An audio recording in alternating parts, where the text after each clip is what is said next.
When you were talking earlier about working with the different departments, you talked about understanding their needs, right? As a business, we're very focused on our external customers and completely understanding their needs. But you have internal customers. You have internal consumers of the service that you put out, right? All this knowledge that impacts all of them. Now, if you had 1,000 agents and they were manually pulling these reports and everything, like in marketing, personalization is everything, right? So the data and the story and how it's told, if you're talking to sales versus product versus marketing, right? Are you able to tell that story differently depending on the individual needs of the internal customers that you're talking about or talking to?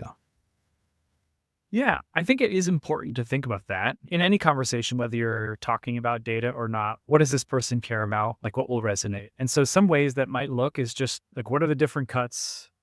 What would they be interested in looking at? For example, in our product teams, we will often pull together data around device contact rates. And we'll look at that at the issue level. We'll say, look, from the Pixel 4 to 5 to 6 to 7, what is happening on the contact rates for Bluetooth issues or for connectivity or for, you name it, camera? And that tells a compelling story of, look, year over year or gen over gen, if you compare, we have a really positive story, or maybe we're not improving as fast as we should be. Or, hey, maybe this got worse. We made a design decision change. Here's some data to show you how that's played out with customers. That has been effective, I would say, for kind of them seeing some of the downstream impact of decisions that they make and then us jointly driving towards solutions. If we're going to go talk to, I don't know, some of our other operations teams, like they care a lot about some of the efficiency metrics, right? It's not just how great of an experience are you bringing customers, but how are you doing that better and better? And AI has a key role to play there of how we automate and drive better customer experiences.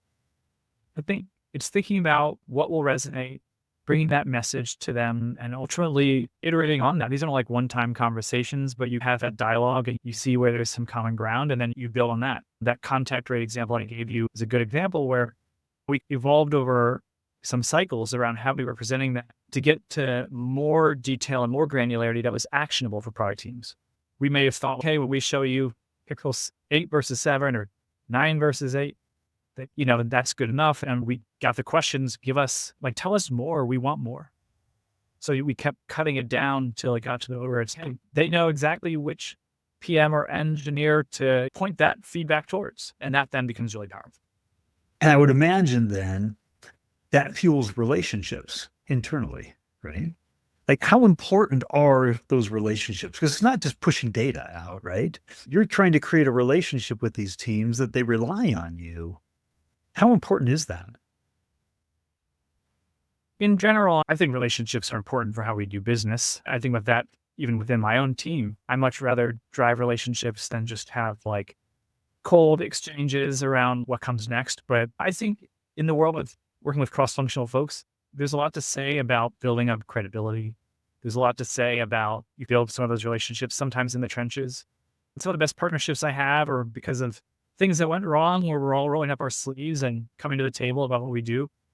And part of the way that you build and maintain those relationships is by being intentional about that. That could be dropping a ping to folks about a chat. I guess we call it ping internally. You drop a chat to folks around, hey, this is an update from what's going on our side, or hey, how'd that thing go? But also just regular one-on-one meetings outside of the context of maybe quarterly or monthly business reviews. I think that's becomes increasingly important.